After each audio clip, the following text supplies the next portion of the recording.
Penumpang 0322-073 mahasiswa program studi ilmu pemerintahan. Pada kesempatan ini saya akan menyampaikan analisis mengenai praktik checks and balances dalam sistem presidensial Indonesia dengan menyoroti salah satu mekanisme yaitu judicial review yang dilakukan oleh Mahkamah Konstitusi. Yang pertama itu pengantar konsep checks and balances dalam sistem presidensial. Pemisahan kekuasaan merupakan prinsip utama untuk memastikan bahwa tidak ada satu lembaga pun yang memiliki kewenangan absolut. Kekuasaan negara dibagi menjadi eksekutif, legislatif, dan yudikatif. Namun pembagian ini tidak berdiri sendiri, masing-masing lembaga dibekali alat kontrol untuk saling mengawasi dan saling membatasi. Mekanisme ini dikenal sebagai checks and balances. Tujuannya adalah menjamin agar kekuasaan tidak terpusat dan tidak digunakan secara sewenang-wenang.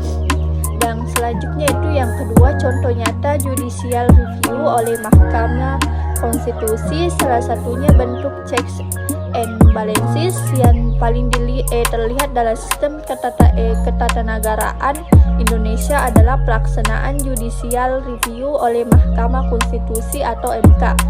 Judicial review adalah kewenangan MK untuk menguji undang-undang terhadap Undang-Undang Dasar 1945.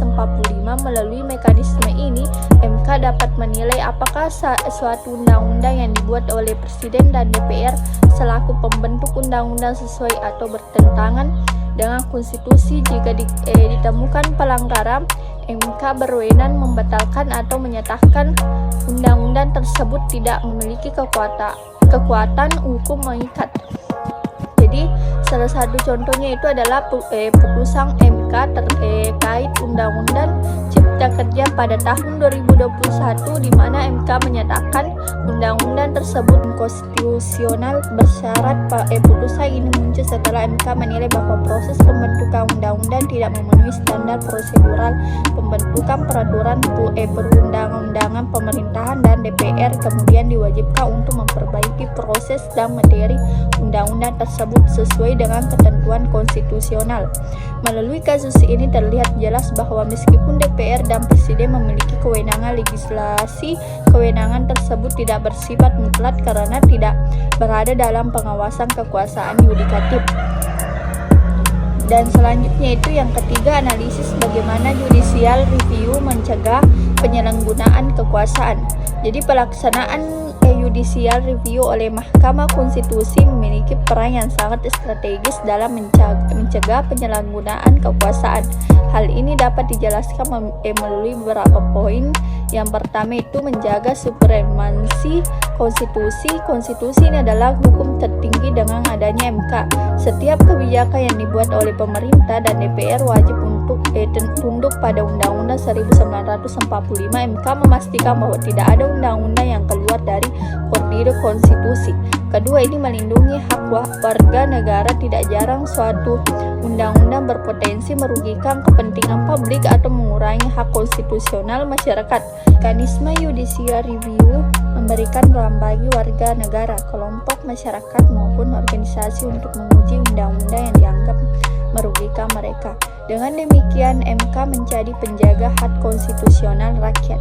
Ketiga, ini mengontrol kewenangan eksekutif dan legislatif. Dengan adanya kewenangan untuk membatalkan undang-undang, MK berfungsi sebagai rem terhadap potensi dominasi dan kesewenang-wenangan dari lembaga pembentuk undang-undang. Ini penting karena dalam sistem presidensial, Presiden dan DPR memiliki kekuasaan yang cukup besar dalam menentukan arah kebijakan negara. Yang keempat, ini menjaga keseimbangan kekuasaan antar lembaga negara. Judicial review memastikan bahwa hubungan antara eksekutif, legislatif, dan yudikatif tetap berada dalam kerangka keseimbangan kekuasaan. Mekanisme ini mencegah terjadinya penumpukan kekuasaan di tangan dua cabang kekuasaan saja, memberikan ruang bagi lembaga peradilan untuk melakukan koreksi apabila terjadi pelanggaran prinsip konstitusional. Yang terakhir, kesimpulan. Dengan demikian, judicial review oleh Mahkamah Konstitusi merupakan salah satu instrumen checks and balances yang paling efektif dalam sistem presidensial Indonesia. Mekanisme ini memastikan bahwa setiap kebijakan publik tetap berada dalam koridor konstitusi, melindungi hak-hak masyarakat, serta mencegah terjadinya penyalahgunaan kekuasaan. Sekian video presentasi saya. Terima kasih. Wassalamualaikum warahmatullahi wabarakatuh.